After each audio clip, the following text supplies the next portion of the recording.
गांव की लड़की मुंबई पहुंच जाती है और वहां के रेलवे स्टेशन पर खड़ी होकर रो रही है। मोटी मोटी आंखें हैं, आंखों से आंसू निकल रहे हैं और लोग उस पर ध्यान भी देते हैं तो कुछ लोग उस पर ध्यान नहीं देते हैं।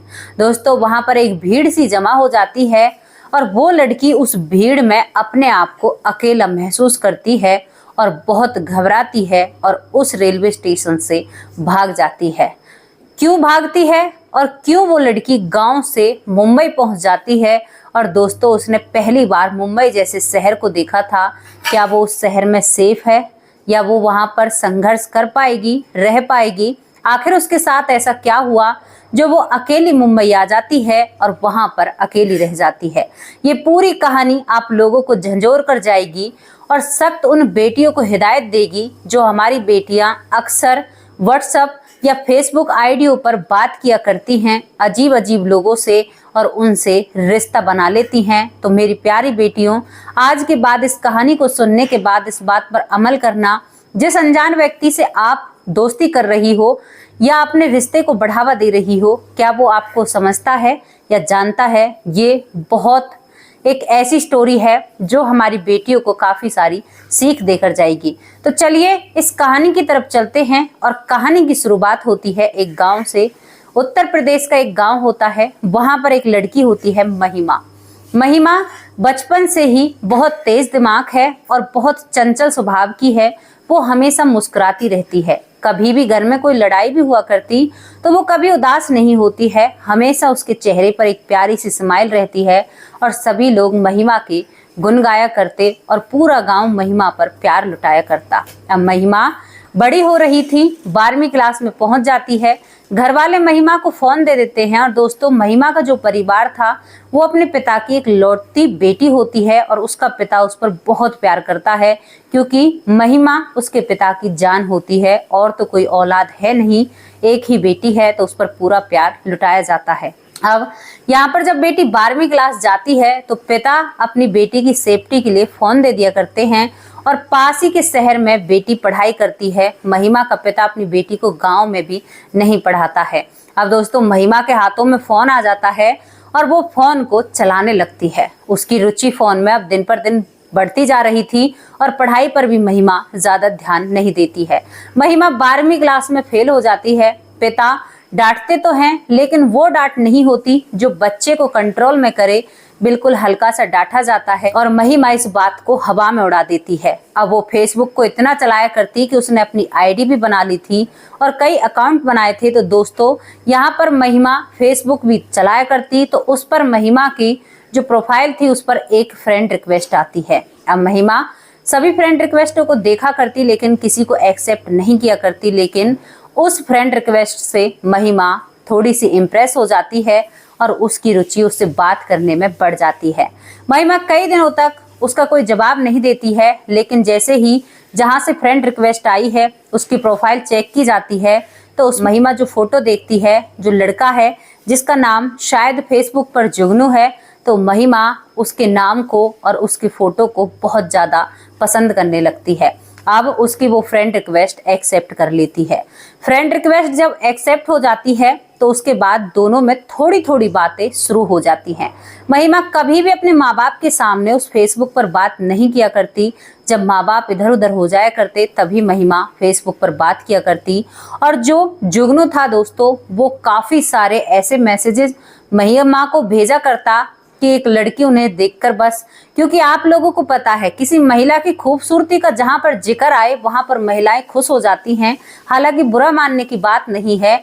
तो वही सब कुछ महिमा के पास चल रहा था क्योंकि जुगनू जब भी महिमा की तारीफ किया करता या कुछ ऐसी रील या कुछ ऐसे मैसेज भेजा करता तो महिमा बहुत ज्यादा खुश हुआ करती और महिमा सोचा करती कि ये तो मेरे सपनों का राजकुमार है। दोस्तों, दोनों में पहले तो दोस्ती होती है लेकिन अब दोस्ती से भी बढ़कर दोनों में कुछ और होने लगा था। वो दोनों फेसबुक पर बिना एक दूसरे को देखे प्यार करने लगते हैं। और गई महिमा जो गांव में पली बड़ी थी उसके लिए तो ये बहुत नई बात थी और उसे नहीं पता था कि फेसबुक पर ऐसा कुछ भी हो जाता है। अब प्यार आगे चलने लगता है और वो लड़का उससे बहुत ज्यादा बात किया करता है जुगनू, और उसे इस तरह से अपने कब्जे में लेता है कि अब उन दोनों का मिलने का वक्त आ जाता है। महिमा कहती है कि मुझे तुमसे मिलना है, एक बार अगर तुमसे मुलाकात कर लूंगी तो उसके बाद अपने माँ बाप से भी मैं बोल दूंगी कि मैं एक लड़के से प्यार करती हूँ और उससे शादी करना चाहती हूँ। यहाँ पर जुगनू कहता है कि तुम्हारे माँ बाप मान जाएंगे, इतने अच्छे हैं। तो वो महिमा कहती है कि क्यों, मेरे पापा बहुत अच्छे हैं और मुझसे बहुत प्यार करते हैं, वो जरूर मेरी शादी तुमसे कराएंगे। और दोस्तों यहाँ पर जुगनू महिमा को एक सलाह देता है, कहता है कि पहले हम दोनों मिल लें, अभी अपने माँ बाप को मत बताना, तुम्हारे माँ बाप नहीं करेंगे मुझसे शादी, क्योंकि मैं मुंबई का रहने वाला हूँ और वो लोग मुझे शायद कुछ और ही समझे, मेरे बारे में तरह तरह की बातें करेंगे। तो यहाँ पर जुगनू महिमा को रोक देता है अपने माँ बाप से बात करने के लिए। अब महिमा एक दिन अपने पापा के पास बैठी हुई होती है तो अपने पापा से कहती है कि पापा, मुंबई कैसा शहर है? तो महिमा का पापा कहता है कि बेटा, उस शहर में किस्मत चमक भी जाया करती है, लेकिन अगर उस शहर में कोई बंदा चला गया और जिसकी किस्मत नहीं चमकी तो उसकी जिंदगी भी बर्बाद हो जाती है। मुंबई वो शहर है जिसने शायद काफी सितारों को बनाया है, लेकिन बहुत लोगों के जीवन को खाया भी है। तो यहाँ पर महिमा समझ जाती है कि जुगनू सच कह रहा था, मेरे पापा नहीं मानेंगे जुगनू से मेरी शादी होने में। और दोस्तों अब वो दोनों फेसबुक के जरिए ही एक मिलने का समय निकालते हैं और एक जगह निर्धारित की जाती है। अब महिमा अपने पिता से कहती है, क्योंकि उसकी 12वीं क्लास नहीं हुई थी, और वो अपने पिता से कहती है कि पिताजी, हमारा स्कूल टूर पर जा रहा है, मुझे भी वहां पर जाना होगा और करीबन मुझे 2 दिन इस टूर में लग जाएंगे। पहले तो महिमा के पिता मना करते हैं, लेकिन फिर महिमा के पिता अपनी बेटी की जिद के आगे हामी भर लेते हैं और महिमा ने जो तारीख फिक्स की थी उस मुंबई के लड़के से मिलने की, वो उससे वहीं पर मिलने पहुंच जाती है। अब जिस तरह के फोटो प्रोफाइल में थे, थोड़े से फोटो हटकर होते हैं, लेकिन लड़का वही होता है और दोनों में मुलाकात होती है, बातचीत होती है, एक होटल बुक किया जाता है और दोस्तों यहाँ पर दोनों करीबन 2-4 घंटे बिताते हैं। और उसके बाद महिमा कहती है जुगनू से कि अब मैंने तुम्हारे साथ बहुत वक्त बिता लिया, अब मैं अपने घर जाना चाहती हूँ। इसके बाद जुगनू कहता है कि तुम तो अपने पिता से 2 दिन का बोलकर आई हो। तो महिमा कहती है कि हाँ, मैं तुमसे मिल भले ही सकती हूँ, लेकिन मैं अपने पापा के गुरूर को नहीं तोड़ सकती। मेरी जब तुमसे शादी हो जाएगी उसके बाद तो मुझे तुम्हारे साथ ही रहना है, लेकिन मैं अपने माँ बाप की आंखों में धूल नहीं झोंक सकती इससे ज्यादा। और महिमा उस होटल से निकल आती है और दोस्तों अपने घर वापस आ जाती है। जब महिमा घर वापस आती है तो महिमा का पिता कहता है कि बेटी, तुम तो 2 दिन के लिए गई थी। तो महिमा कह देती है कि पिताजी, टूर कैंसिल हो गया और हमें शाम को पता चला, तो इसी वजह से मैं अब अपने घर आ गई। अब दोनों की फेसबुक पर बातें चलने लगती हैं और जो जुगनू होता है वो महिमा को इस तरह से अपनी बातों में देता है कि दोस्तों महिमा अपने पिता को नहीं बताती है और वो दोनों भागने का प्लान कर लेती हैं। जुगनू महिमा से कहता है कि देखो यार, मैं तुम्हारे साथ जिंदगी बिताने के लिए तैयार हूँ, लेकिन तुम्हें कुछ गहने जेवर अपने साथ लेकर आने होंगे, क्योंकि यहाँ पर पहले तुम आओगी तो खर्चा और बढ़ जाएगा। हालांकि मैं अच्छा कमाता हूँ, लेकिन थोड़ी सी ज़रूरत है तो तुम समझ लो। तो महिमा अपने पिता की एक लौती बेटी थी और वो ज़्यादा कुछ समझती नहीं है। और दोस्तों उसकी उम्र भी इतनी नहीं थी, नादान उम्र थी उसकी। और महिमा अपनी माँ के गहने रखती है एक पर्स में और कुछ घर में कैश पड़ा हुआ होता है, उन सभी को लेकर रात को वो ट्रेन में बैठ जाती है। और जिस तरह से जो जुगनू है मुंबई से बैठा बैठा उस लड़की को गाइड कर रहा था कि यहाँ से तुम्हें ये ट्रेन पकड़नी है, यहाँ से ये पकड़नी है, किसी को पता ही नहीं होता कि वो लड़की मुंबई जैसे शहर में पहुँचने वाली है। महिमा मुंबई जैसे शहर में इंटर हो जाती है और रेलवे स्टेशन पर उसे जुगनू खड़ा मिलता है। महिमा के पास करीबन 3 से 3.5 लाख रुपयों का सामान था, कुछ कैश था, कुछ जेवर थे। अब यहाँ पर उसे उसका प्रेमी मिल जाता है। जब महिमा प्रेमी से मिलती है तो दोनों जने पहले गले मिलते हैं। महिमा रोती भी है कि मैंने अपने पापा के साथ शायद कहीं गलत तो नहीं किया है, लेकिन जुगनू कहता है कि नहीं, तुमने कोई गलत नहीं किया, प्यार के आगे कोई बंदिश नहीं होती, कोई दीवारें नहीं होती। जुगनू ने लड़की के दिमाग को इतना ज्यादा ऐसे भर दिया था कि वो लड़की केवल जुगनू ही जुगनू कहा करती। अब जुगनू उस लड़की से कहता है कि मैंने तुमसे जो सामान मंगाया था क्या तुम वो सामान लेकर आई हो? तो महिमा कहती है कि हाँ लेकर आई हूँ। तो वो पर्स से वो सामान निकालती है। तभी जुगनू हाथ रोक देता है और कहता है कि यहाँ पर नहीं, लोग देखेंगे तो हम पे शक करेंगे। और जुगनू महिमा से आगे आगे चलने लगता है और महिमा से कहता है कि तुम थोड़ी देर बाद में यहाँ पर आना। अब वो थोड़ी सी दूर जाकर महिमा को बुलाता है और दोस्तों वहाँ पर काफ़ी रात हुई होती है। और उसके बाद जुगनू महिमा से कहता है कि दिखाओ तुम क्या लेकर आई हो। तभी महिमा वो सारा जेवर और कैश उसे दे देती है और वो कहता है कि सेफ्टी के लिए मैं इन्हें अपने पास रख रहा हूँ। अब तो एक काम कर, तू रेलवे स्टेशन पर जाकर बैठ जा, मैं अभी आ रहा हूँ, तुम्हारे लिए कुछ खाने का इंतजाम करता हूँ। काफ़ी दूर का सफ़र तय करके आई हो, तुम बहुत ज़्यादा थक गई होगी। और दोस्तों जुगनू महिमा के लिए खाना लेने के लिए चला जाता है। महिमा रेलवे स्टेशन पर जाकर बैठ जाती है और महिमा 15 से 20 मिनट तक इंतज़ार करती है, लेकिन जुगनू कहीं से भी नहीं आता है। महिमा अब उस मुंबई जैसे शहर में घबराने लगी थी। करीबन रात का 1-1:30 का टाइम होता है। तो वहाँ पर कुछ पुलिस वाले भी होते हैं। तो वो महिमा पर डांट कर पड़ते हैं कि तुम यहाँ पर क्या कर रही हो। तो महिमा कहती है कि बाबूजी मेरी ट्रेन छूट गई है, अब दूसरी ट्रेन पकड़ूंगी, तो इसी वजह से यहाँ पर बैठी हुई हूँ। वो काफ़ी ज़्यादा घबरा जाती है। उस वक्त तो वो बात को संभाल लेती है, लेकिन घंटे से 2 घंटे हो जाते हैं और 2 घंटे से 3 घंटे हो जाते हैं और सुबह का वक्त आ जाता है। महिमा का जुगनू कहीं से भी नजर नहीं आता। महिमा बहुत जोर जोर से रोने लगती है और वो जमीन पर हाथ मारती है कि मैं अब क्या करूंगी। तो कुछ वहां पर बुजुर्ग लोग होते हैं, पहले सफाई करने वाली वहां पर आती है।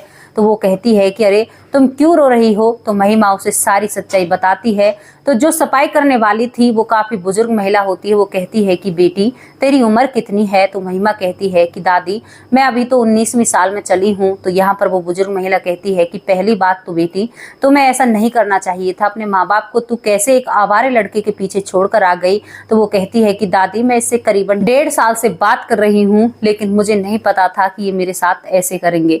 महिमा को केवल ये लग रहा था कि कहीं से भी जुगनू आ जाए तो मैं उससे पूछूं कि उसने मेरे साथ ऐसा क्यों किया।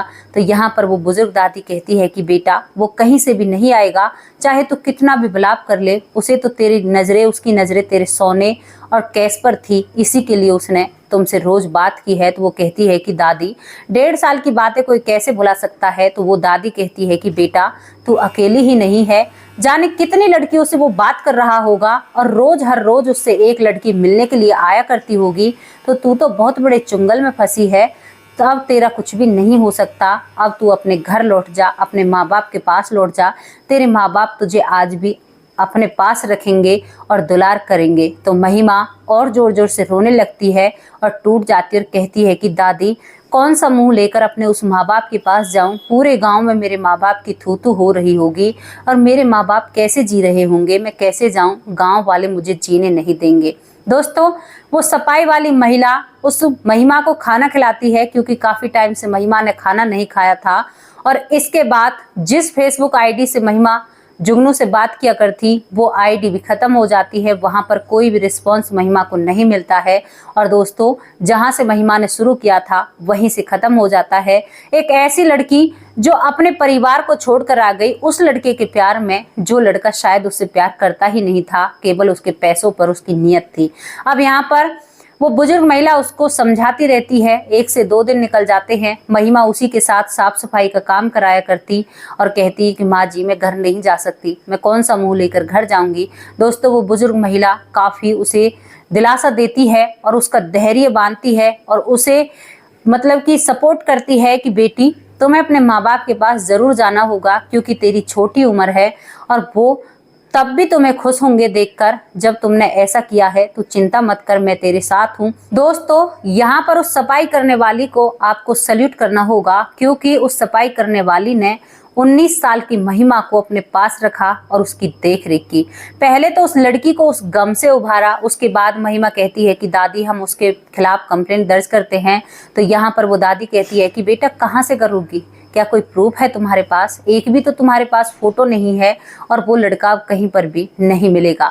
इसके बाद दोस्तों महिमा उस दादी के साथ रहती है। साथ रहने के बाद करीबन 1 महीने बाद वो दादी उसका अपनी बेटी की तरह ख्याल रखती, क्योंकि उस दादी का कोई भी इस दुनिया में नहीं होता है। महिमा अब उसके साथ काम किया करती और वो दादी हर वक्त उसे समझाया करती कि बेटी माँ बाप वो स्तंभ हैं जिन्हें कोई हिला नहीं सकता और माँ बाप अपने बच्चों के प्यार की खातिर सब कुछ त्याग सकते हैं, वो अपनी बच्चों की सेफ्टी के लिए कुछ भी कर सकते हैं, तो तू एक बार उनके पास जरूर जा।